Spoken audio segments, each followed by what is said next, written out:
ভাই বলো। তাহলে আজকে কোন গানটা নিয়ে আমরা কথা বলতে পারি, মানে কোন গানের ইতিহাস জানবো? ইতিহাস বলতে আজকে একটা গান গাই, পৃথিবীতে ভালোবাসার মানুষ মানুষ একজন, একজন, যার পায়ের নিচে বেহেশত বেহেশত আমার, আমার সেই সেই তো তো আমার আমার মা। মা।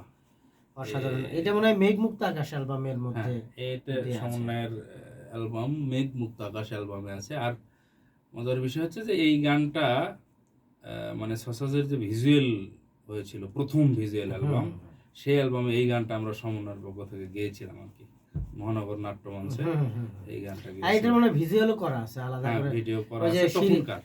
আপনার ওই যে সিঁড়ির মোহাম্মদপুরের সিঁড়ির উপরে আপনার ওই যে পায়জামা না লাগবে না এরকম পাঞ্জাবি পরলেও হয়, বড় সড় সাইজের। না না, বড় সাইজের ওই শার্টটা তো। ভাই ওই সময় এটা যে পাঞ্জাবি গুলো, আল্লাহু আকবার। এটা হচ্ছে তোমার মহানগর নাট্যমঞ্চের সিঁড়িতে। হ্যাঁ আচ্ছা হ্যাঁ হ্যাঁ, আচ্ছা। সিঁড়িতে। হ্যাঁ, আর একটা গান ছিল এরকম শার্ট পরা, আপনাদের সে বড় বড় শার্ট। এটাই একটু কালারের শার্ট ছিল। আল্লাহ। দেখে গানটা গাই আচ্ছা। একটু, তারপরে এটা নিয়ে কথা বলবো হ্যাঁ। না, গানটা গিয়ে। পৃথিবীতে ভালোবাসার মানুষ একজনা, ও ও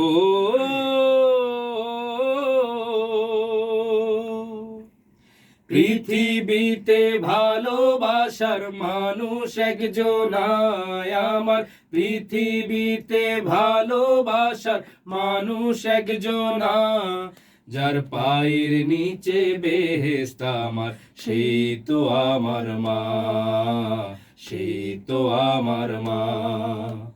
পৃথিবীতে ভালোবাসার মানুষ একজনায় আমার, পৃথিবীতে ভালোবাসার মানুষ একজনা, যার পায়ের নিচে বেহেশত আমার, সেই তো আমার মা, সেই তো আমার মা।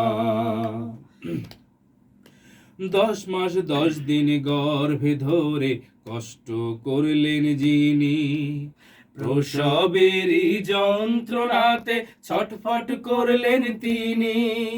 10 মাস 10 দিন গর্ভে ধরে কষ্ট করলেন যিনি, প্রসবেরই যন্ত্রণাতে ছটফট করলেন তিনি। সেই মায়েরই কষ্টের ঋণ তো, সেই মায়েরই কষ্টের ঋণ তো শোধ দিতে পারবো না, যার পায়ের নিচে বেহেশত আমার, সেই তো আমার মা, সেই তো আমার মা।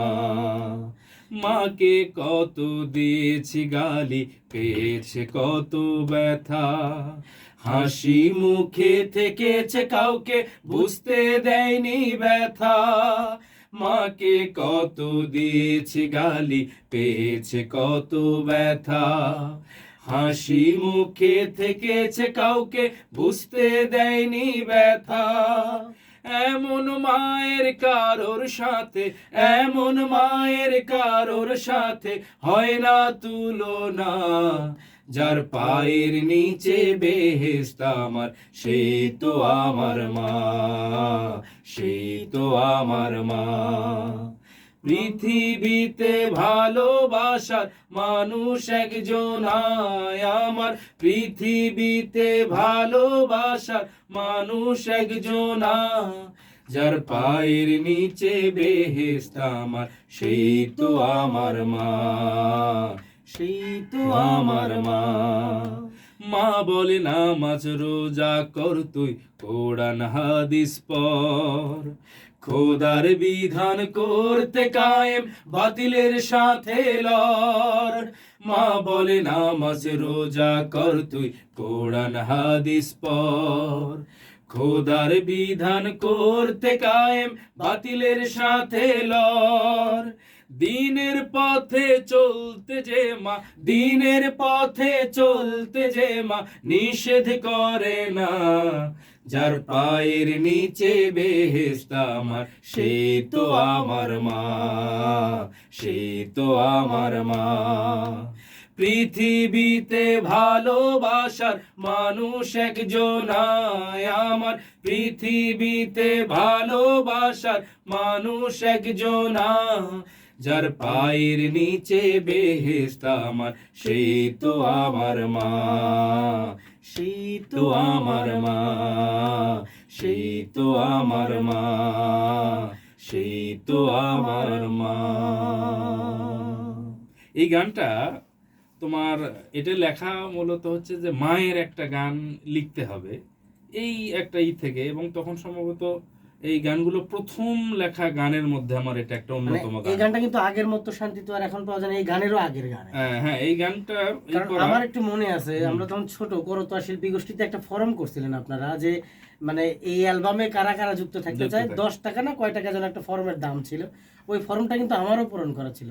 তো গানটা তো মানে অ্যালবামটা তো বড়দের করা, তো তখন আমরা আসলে ওইটাতে ওই গানের অ্যালবামের নাম মেঘমুক্ত আকাশ, আর এই গানটা যখন লিখলাম, এই গানের প্রথম দুটো অন্তরাই লেখা ছিল লাস্ট অফ অল। কিন্তু পরে ঢাকায় যখন গান দেখানোর জন্য আসলাম মল্লিক ভাইকে, তখন মল্লিক ভাই বললো যে দেখি গানটা শোনাও। তো মল্লিক ভাইকে গান শোনালাম যথারীতি। মল্লিক ভাই শুনে বলতেছে, আচ্ছা কি যেন মনে হয় এটার মধ্যে নাই, মানে মাকে একটু আন্দোলন সংগ্রাম বা এই ধাঁচের ইসলামী আন্দোলন, মানে আমাদের যেন হ্যাঁ মানে এক্সেপশনাল মা এবং ওই করে না। তখন আমি সাথে সাথে ওখানে মল্লিক ভাই বলার পরই ওখানে বোধহয় 10 মিনিটের ভেতরই আমি পরের লাস্ট অন্তরে গেলাম, যে মা বলে নামাজ রোজা কর তুই। তাই এটা লেখার পরেই তো মল্লিক ভাই মহা খুশি, এবং মল্লিক ভাই সেই সময় আমাকে সবগুলো গানেতে প্রচুর সম্মানী দিতেন। মাঝে মধ্যে আমি হয়তো করতাম, বলে এই সম্মানী দাও, অথচ ভুলে গেছে একই গানের কতবার যে সম্মানী দিছে তার কোনো ইয়েতে নেই। উনি কিছু হইলে এই মাসুদ ওর সাধারণ গান লাগতো, ওকে সম্মানী দিয়ে দাও, এরকম। তো এই গানটা যখন গাই, আমার আম্মাকে নিশ্চয়ই, আমার আম্মাকে মানে চোখের সামনে রেখেই ই করা। আমার আম্মা এমনিতে গান খুব একটা করে না, বা এগুলো হয়তো অত বুঝতো না, কিন্তু বিষয়টা হচ্ছে কি যে তাকে নিয়ে এটা গান শোনানোর পরে খুব খুশি। এবং দেখা গেল যে এই গানটা মঞ্চে যত তখন গাওয়া হয়েছে, এখানে হয়তো বা লোকজন অনেকেই জানে যখন মঞ্চে গাওয়া হয়েছে, গানটা সব জায়গায় মোটামুটি একটা সমাদৃত হয়েছে। এবং এখনো যখন গাওয়া হয়, হ্যাঁ, এটার সবচেয়ে বড় বিষয় হচ্ছে যে এই পৃথিবীতে ভালোবাসার মানুষ একজনা গানই আমার প্রথম গান, মানে যেটা প্রথম দিকের লেখা, এবং মানে আনারে হাতে, আমি তো অত ভালো গীতিকার না, কিন্তু এটাই প্রথম দিকের লেখা, এবং এই গানটাই প্রথম ভিজুয়াল করা। সসাসের প্রথম ভিজুয়াল অ্যালবাম সত্যের সেনানী যখন হয়, তখন ভিডিওর সামনে প্রথম আমরা ক্যামেরার সামনে দাঁড়াই, অন্যরকম একটা অনুভূতি, সেটা এই গান নিয়ে আমরা দাঁড়াই। আমাদের শ্রদ্ধেয় মাহবুব মুকুল ভাই তখন আমাদের পরিচালক, হ্যাঁ, তো তখন আমি সহকারী পরিচালক সম্ভবত, মনে হয়, যাই হোক, সঙ্গীত পরিচালক মেবি, হ্যাঁ মেবি এরকম হবে।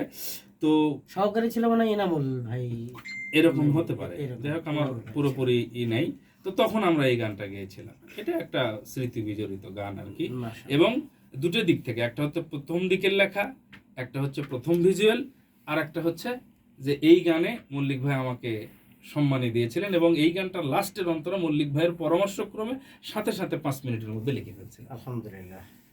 তো এটাই মোটামুটি এই গানের ইতিহাস বলা যেতে পারে। এবং এই গানের যেন আমরা সদস্য সম্মেলনে গাওয়া যায়, এটার জন্য একটা প্রতিযোগিতার মতো হয়েছিল, বিভিন্ন গোষ্ঠীর গানগুলো শুনতেছিল। তো তখন আমরা এই গানটা গেয়েই, আমাদের মেঘমুক্ত আকাশের এই গানটা গেয়ে আমরা ওখানে গানটা সিলেক্ট করেছিলাম। এটাই মোটামুটি সেটি বলা যায়।